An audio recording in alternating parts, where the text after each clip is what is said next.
+1 admission എടുക്കാൻ പോകുന്ന കുട്ടികളും അവരുടെ രക്ഷകർത്താക്കളും അറിഞ്ഞിരിക്കേണ്ട പ്രധാനപ്പെട്ട കാര്യങ്ങളെക്കുറിച്ചാണ് ഈ വീഡിയോയിൽ കൂടി വിവരിക്കുന്നത്.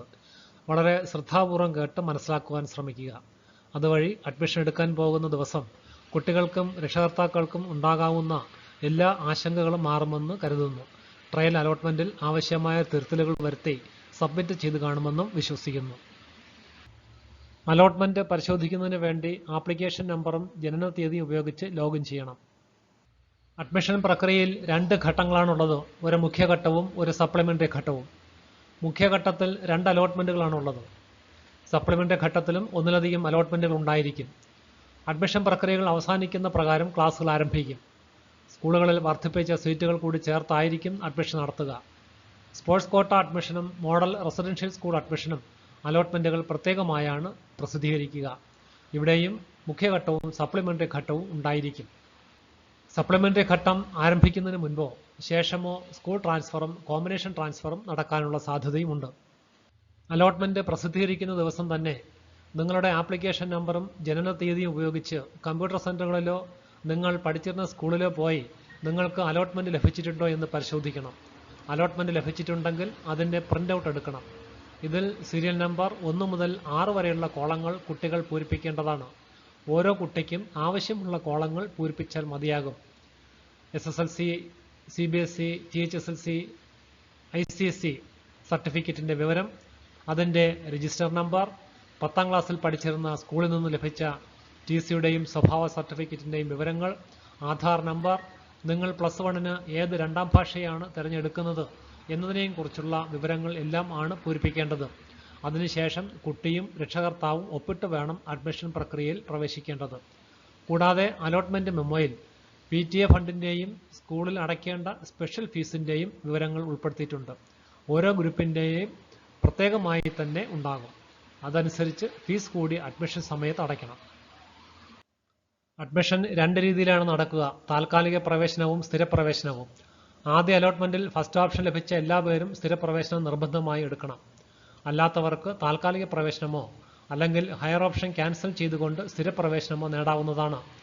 ഹയർ ഓപ്ഷൻ ക്യാൻസൽ ചെയ്യുന്നതിന് വേണ്ടി അഡ്മിഷൻ എടുക്കാൻ പോകുന്ന സ്കൂളിൽ നിന്ന് ലഭിക്കുന്ന പ്രത്യേക ഫോം കുട്ടിയും രക്ഷകർത്താവും പൂരിപ്പിച്ച് ഒപ്പിട്ട് കൊടുത്തെങ്കിൽ മാത്രമേ അഡ്മിഷൻ ലഭിക്കുകയുള്ളൂ. അതിനായി നിങ്ങൾ ആവശ്യപ്പെടണം. സ്ഥിരപ്രവേശനം ലഭിക്കുന്നവർ അലോട്ട്മെന്റ് മെമ്മോയുടെ കോപ്പി, 10ാം ക്ലാസ്സിലെ പാസ് സർട്ടിഫിക്കറ്റ്, 10ാം ക്ലാസ്സിൽ പഠിച്ചിരുന്ന സ്കൂളിൽ നിന്നും ലഭിച്ച TC, കോണ്ടാക്ട് സർട്ടിഫിക്കറ്റ് മുതലായവ ഹാജരാക്കണം. 10ാം ക്ലാസ് സർട്ടിഫിക്കറ്റ് അഡ്മിഷന് ശേഷം സ്കൂളിലായിരിക്കും സൂക്ഷിക്കുക. അതുകൊണ്ട് ആവശ്യമുള്ള കോപ്പികൾ എടുത്ത് അറ്റസ്റ്റ് ചെയ്ത് സൂക്ഷിക്കണം. ഇതോടൊപ്പം സ്പെഷ്യൽ ഫീസ് കൂടി അടച്ചെങ്കിൽ മാത്രമേ അഡ്മിഷൻ പ്രക്രിയ പൂർണ്ണമാകുകയുള്ളൂ. സ്കൂളിൽ സർട്ടിഫിക്കറ്റുകൾ വന്നിട്ടില്ലെങ്കിൽ ഡിജി ലോക്കർ സംവിധാനത്തിൽ കൂടി ലഭിക്കുന്ന കോപ്പി ഹാജരാക്കിയാൽ മതി. ഉദാഹരണമായി, ഒരു കുട്ടിക്ക് 5ാമത്തെ ഓപ്ഷനാണ് ലഭിച്ചതെങ്കിൽ ടെമ്പററി അഡ്മിഷൻ എടുക്കാം. അല്ലെങ്കിൽ മുകളിലുള്ള മറ്റ് 4 ഓപ്ഷനുകളും റദ്ദ് ചെയ്തുകൊണ്ട് സ്ഥിരപ്രവേശനം നേടാവുന്നതാണ്. ഇതിനെയാണ് ഹയർ ഓപ്ഷൻ ക്യാൻസലേഷൻ എന്ന് വിളിക്കുന്നത്. ഫസ്റ്റ് ഓപ്ഷൻ ലഭിക്കാതെ വരുന്ന അവസരങ്ങളിലാണ് താൽക്കാലിക അഡ്മിഷൻ എടുക്കുന്നത്. താൽക്കാലിക പ്രവേശനം സെലക്റ്റീവ് ഹയർ ഓപ്ഷൻ ഡെലീഷൻ വഴി നടത്താവുന്നതാണ്. അതിനുവേണ്ടി സ്കൂളിൽ നിന്ന് നൽകുന്ന ഫോമിൽ ഏതൊക്കെയാണ് ഡിലീറ്റ് ചെയ്യുന്നത് എന്ന് എഴുതി കുട്ടിയും രക്ഷകർത്താവും ഒപ്പിട്ട് കൊടുക്കണം. താൽക്കാലിക പ്രവേശനം ലഭിച്ചവർ PTA ഫണ്ട് ഉൾപ്പെടെ ഒരു തരത്തിലുമുള്ള ഫീസുകൾ അടയ്ക്കേണ്ടതില്ല. ലഭിച്ച ഓപ്ഷന് മുകളിലുള്ള ഏതെങ്കിലും ഓപ്ഷനുകൾ മാത്രമായി ക്യാൻസൽ ചെയ്യുകയോ നിലനിർത്തുകയോ ചെയ്യുന്നതിനെയാണ് സെലക്റ്റീവ് ഹയർ ഓപ്ഷൻ ഡെലീഷൻ എന്ന് വിളിക്കുന്നത്. സെലക്റ്റീവ് ഹയർ ഓപ്ഷൻ ഡെലീഷൻ വഴി താൽക്കാലിക പ്രവേശനം മാത്രമേ സാധ്യമാകുകയുള്ളൂ. അഡ്മിഷൻ സമയത്ത് ഹാജരാക്കേണ്ട മറ്റ് പ്രധാനപ്പെട്ട രേഖകൾ: ആധാർ നിർബന്ധമായി ഉണ്ടായിരിക്കണം. കാരണം അലോട്ട്മെന്റ് മെമ്മോയിൽ ആധാർ നമ്പർ പൂരിപ്പിക്കേണ്ടതുണ്ട്. അതോടൊപ്പം തന്നെ സ്കോളർഷിപ്പിന്റെ ആവശ്യങ്ങൾക്കായിട്ട് സ്കൂളിൽ ആധാറിന്റെ കോപ്പി കൊടുക്കേണ്ടി വരും. അതുകൊണ്ട് ആധാർ നിർബന്ധമായും കൊണ്ടുപോകണം. അതുപോലെ ആപ്ലിക്കേഷൻ പൂരിപ്പിച്ചപ്പോൾ ബോണസ് പോയിന്റിന് വേണ്ടിയോ ടൈ ബ്രേക്കിന് വേണ്ടിയോ ക്ലെയിം ചെയ്തിട്ടുണ്ടെങ്കിൽ അവയുടെ ഒറിജിനൽ സർട്ടിഫിക്കറ്റ് കൂടി ഹാജരാക്കണം. ജവാന്റെ ആശ്രിതർ അതുമായി ബന്ധപ്പെട്ട സർട്ടിഫിക്കറ്റ് ഹാജരാക്കണം. സ്കൗട്ടിലെയും ഗൈഡിലെയും SPCD അംഗങ്ങൾ ബന്ധപ്പെട്ട സർട്ടിഫിക്കറ്റ് ഹാജരാക്കണം. ലിറ്റിൽ കൈറ്റ്സ് അംഗങ്ങൾ A ഗ്രേഡ് സർട്ടിഫിക്കറ്റ് ഹാജരാക്കണം. ചില കുട്ടികൾക്ക് കുറഞ്ഞ പ്രായപരിധിയിലും ഉയർന്ന പ്രായപരിധിയിലും ഇളവ് ലഭിച്ചിട്ടുണ്ടെങ്കിൽ ബന്ധപ്പെട്ട അധികാരികൾ നൽകിയ സർട്ടിഫിക്കറ്റ് ഹാജരാക്കണം. SC, ST, OEC, EWS വിഭാഗക്കാർ വില്ലേജ് ഓഫീസിൽ നിന്ന് ലഭിച്ച വരുമാന സർട്ടിഫിക്കറ്റും ജാതി സർട്ടിഫിക്കറ്റും ഹാജരാക്കണം. SSLC സർട്ടിഫിക്കറ്റിൽ നിന്നും വ്യത്യസ്തമായ ജാതിയാണ് ക്ലെയിം ചെയ്തിട്ടുള്ളതെങ്കിൽ അത് തെളിയിക്കുന്നതിന് വേണ്ടി തീർച്ചയായും വില്ലേജ് ഓഫീസിൽ നിന്നുള്ള ജാതി സർട്ടിഫിക്കറ്റ് നിർബന്ധമാണ്. അഡ്മിഷൻ പ്രക്രിയയിലെ ആദ്യഘട്ടം സർട്ടിഫിക്കറ്റുകളുടെ സൂക്ഷ്മ പരിശോധനയാണ്. അഡ്മിഷൻ ലഭിക്കുന്നതിന് വേണ്ടി അസൽ സർട്ടിഫിക്കറ്റുകൾ പരിശോധിക്കുന്നതാണ്. ഏതെങ്കിലും കാരണവശാൽ അപേക്ഷ സമർപ്പിച്ചപ്പോൾ ഹാജരാക്കിയ രേഖകളുമായി വ്യത്യാസം വന്നിട്ടുണ്ടെങ്കിൽ സൂക്ഷ്മ പരിശോധനയ്ക്ക് വിധേയമാക്കുകയും അതിന്റെ ഫലമായി അഡ്മിഷൻ നിരസിക്കപ്പെടുകയും ചെയ്യുന്നതാണ്. അങ്ങനെ സംഭവിച്ചാലും നിങ്ങൾക്ക് തെറ്റുകൾ തിരുത്തി വീണ്ടും അപേക്ഷിക്കുവാനുള്ള അവസരം സപ്ലിമെന്ററി ഘട്ടത്തിലെ ഏതെങ്കിലും അലോട്ട്മെന്റുകളിൽ ലഭിക്കും. CBSE പാസ്സായ കുട്ടികളുടെ സർട്ടിഫിക്കറ്റിൽ ജാതിയും മതവും രേഖപ്പെടുത്തിയിട്ടില്ലെങ്കിൽ സംവരണ കോട്ടയിൽ അഡ്മിഷൻ ലഭിക്കുന്നവർ ജാതി തെളിയിക്കുന്ന സർട്ടിഫിക്കറ്റ് ഹാജരാക്കണം.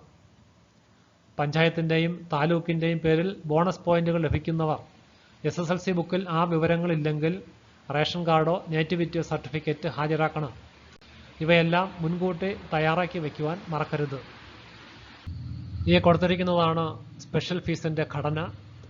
ഇത് പ്രോസ്പെക്ടസിനകത്ത് കൊടുത്തിട്ടുള്ളതാണ്. അതുപോലെ നിങ്ങൾക്ക് അലോട്ട്മെന്റ് മെമ്മോ ലഭിക്കുമ്പോൾ അതിനകത്തും ഇതുണ്ടായിരിക്കും. ഇതനുസരിച്ചാണ് ഫീസ് കണക്കാക്കുന്നത്. സർട്ടിഫിക്കറ്റുകളുടെ വെരിഫിക്കേഷൻ കഴിഞ്ഞാൽ അടുത്ത ഘട്ടം സ്പെഷ്യൽ ഫീസ് അടയ്ക്കുക എന്നതാണ്. സ്പെഷ്യൽ ഫീസ് കൂടി അടച്ചെങ്കിൽ മാത്രമേ അഡ്മിഷൻ കംപ്ലീറ്റ് ആകുകയുള്ളൂ. എത്ര രൂപയാണ് അടയ്ക്കേണ്ടതെന്ന് അലോട്ട്മെന്റ് മെമ്മോയിൽ ഉണ്ടാകും. ജനറൽ റവന്യൂ അക്കൗണ്ട് വിഭാഗത്തിലായും PD അക്കൗണ്ട് വിഭാഗത്തിലായുമാണ് ഫീസുകൾ അടയ്ക്കേണ്ടത്. കൂടാതെ അപേക്ഷയുടെ വിലയായ 25 രൂപയും അടയ്ക്കണം. ഫീസ് സ്കൂളിൽ അടച്ചാൽ മതി. കൂടാതെ ഇതോടൊപ്പം കോഷൻ ഡെപ്പോസിറ്റ് കൂടി അടയ്ക്കണം. സയൻസ് വിഭാഗങ്ങൾക്ക് 150 രൂപയും ഹ്യൂമാനിറ്റീസ്, കൊമേഴ്സ് വിഭാഗങ്ങൾക്ക് 100 രൂപയുമാണ് കോഷൻ ഡെപ്പോസിറ്റ്. ഈ തുക കോഴ്സ് പൂർത്തിയാകുമ്പോൾ തിരികെ ലഭിക്കും. സ്കൂൾ ട്രാൻസ്ഫർ ആകുന്ന കുട്ടികൾക്കും ഈ തുക ആദ്യം അഡ്മിഷൻ എടുത്ത സ്കൂളിൽ നിന്നും തിരികെ ലഭിക്കുകയും അത് തുടർന്ന് പഠിക്കാൻ ആഗ്രഹിക്കുന്ന സ്കൂളിൽ അടയ്ക്കുകയും ചെയ്യണം. ഏത് സ്കൂളിലാണോ കുട്ടികൾ പഠിക്കുന്നത് അവിടെയാണ് കോഷൻ ഡെപ്പോസിറ്റ് അടയ്ക്കേണ്ടത്. പ്രാക്ടിക്കൽ വിഷയങ്ങളുടെ എണ്ണത്തെ അടിസ്ഥാനമാക്കി സ്പെഷ്യൽ ഫീസ് തുകയിലും വ്യത്യാസം വരും. ഓരോ പ്രാക്ടിക്കൽ വിഷയത്തിനും 50 രൂപ നിരക്കിലാണ് ഫീസ് അടയ്ക്കേണ്ടത്. SC, ST, OEC വിഭാഗങ്ങൾക്ക് സ്പെഷ്യൽ ഫീസ് അടയ്ക്കേണ്ടതില്ല. എന്നാൽ കോഷൻ ഡെപ്പോസിറ്റ് അടയ്ക്കണം. OBH വിഭാഗത്തിലെ ഫീസ് ആനുകൂല്യമുള്ള 30 വിഭാഗങ്ങൾ ഒഴികെ മറ്റെല്ലാ OBH വിഭാഗക്കാരും സ്പെഷ്യൽ ഫീസും കോഷൻ ഡെപ്പോസിറ്റും അടയ്ക്കണം. എല്ലാ സ്കൂളുകളിലും PTA ഫണ്ട് 500 രൂപയായി നിജപ്പെടുത്തിയിരിക്കുന്നു. അതിൽ 100 രൂപ മെമ്പർഷിപ്പ് ഫീ ഇനത്തിലും 400 രൂപ ഡൊണേഷനായിട്ടുമാണ് സ്വീകരിക്കുക. SC, ST, OEC വിഭാഗങ്ങൾക്കും മെമ്പർഷിപ്പ് ഫീസ് നിർബന്ധമാണ്. രസീതുകൾ വാങ്ങി സൂക്ഷിക്കുക. നിങ്ങൾ സ്കൂൾ ട്രാൻസ്ഫറായി പോവുകയാണെങ്കിൽ PTA ഫണ്ട് തിരികെ ലഭിക്കും. എവിടെയാണോ നിങ്ങൾ പഠിക്കുന്നത് അവിടെയാണ് PTA ഫണ്ടും അടയ്ക്കേണ്ടത്. PTA ഫണ്ടും സ്പെഷ്യൽ ഫീസും അല്ലാതെ മറ്റ് യാതൊരുവിധ തുകകളും സ്കൂളുകളിൽ അടയ്ക്കേണ്ടതില്ല. OBH വിഭാഗത്തിൽപ്പെട്ട 30 വിഭാഗങ്ങൾക്ക് മാത്രം OEC വിഭാഗങ്ങൾക്ക് ലഭിക്കുന്ന ഫീസ് ആനുകൂല്യം മാത്രം ലഭിക്കും. സീറ്റ് സംവരണം ലഭിക്കില്ല. ഫീസ് ആനുകൂല്യം ലഭിക്കാൻ വില്ലേജ് ഓഫീസിൽ നിന്ന് ലഭിച്ച വരുമാന സർട്ടിഫിക്കറ്റും ജാതി സർട്ടിഫിക്കറ്റും ഹാജരാക്കണം. ഭിന്നശേഷിയുള്ള കുട്ടികൾ അവരുടെ അഭിരുചിക്കനുസരിച്ചുള്ള വിഷയമാണ് തിരഞ്ഞെടുത്ത് അപേക്ഷിച്ചിട്ടുള്ളത്. അത്തരം വിഭാഗത്തിലെ അപേക്ഷിക്കുന്ന എല്ലാ പേർക്കും അഡ്മിഷൻ ലഭിക്കും. 40% കുറയാത്ത ഡിസബിലിറ്റി തെളിയിക്കുന്ന മെഡിക്കൽ ബോർഡ് നൽകുന്ന സർട്ടിഫിക്കറ്റ് അഡ്മിഷൻ സമയത്ത് ഹാജരാക്കണം. സാധാരണയായുള്ള എല്ലാ ഫീസുകളും അഡ്മിഷൻ സമയത്ത് അടയ്ക്കേണ്ടതാണ്. പഠന സഹായത്തിനായി പ്രത്യേക സ്കോളർഷിപ്പുകളും ലഭിക്കും. വാർഷിക വരുമാനം 4 ലക്ഷം അല്ലെങ്കിൽ 4 ലക്ഷത്തിൽ കുറവുള്ള മുന്നോക്ക വിഭാഗത്തിലെ പിന്നോക്കക്കാർക്ക് 10% സീറ്റ് സംവരണം ചെയ്തിരിക്കുന്നു.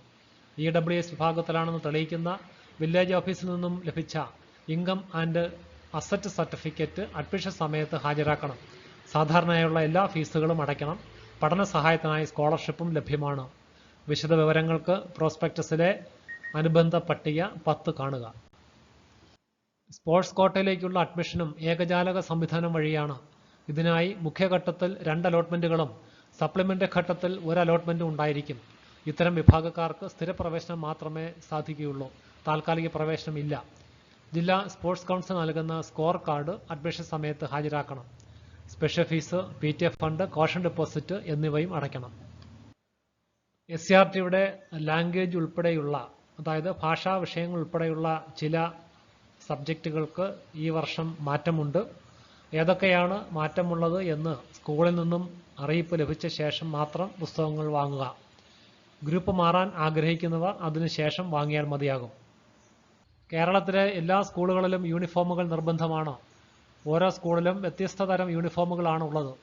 ആയതിനാൽ അഡ്മിഷൻ ലഭിച്ച സ്കൂളിൽ തന്നെ തുടർന്ന് പഠിക്കാൻ ആഗ്രഹിക്കുന്നവർ മാത്രം അതാത് സ്കൂളിലുള്ള യൂണിഫോമുകൾ വാങ്ങിയാൽ മതി. സ്കൂൾ മാറ്റത്തിന് ആഗ്രഹിക്കുന്നവർ അതിനുശേഷം വാങ്ങിയാൽ മതി. ആദ്യഘട്ടത്തിൽ അഡ്മിഷൻ ലഭിക്കാതെ വരുന്നവർക്കും ഏതെങ്കിലും കാരണവശാൽ അഡ്മിഷൻ എടുക്കാൻ കഴിയാതെ പോകുന്നവർക്കും പിഴവുകൾ മൂലം അഡ്മിഷൻ നിരസിക്കുന്നവർക്കും അപേക്ഷിക്കുവാൻ കഴിയാതിരുന്നവർക്കും സപ്ലിമെന്ററി അലോട്ട്മെന്റ് വഴി അവസരം ഉണ്ടാകുന്നതാണ്.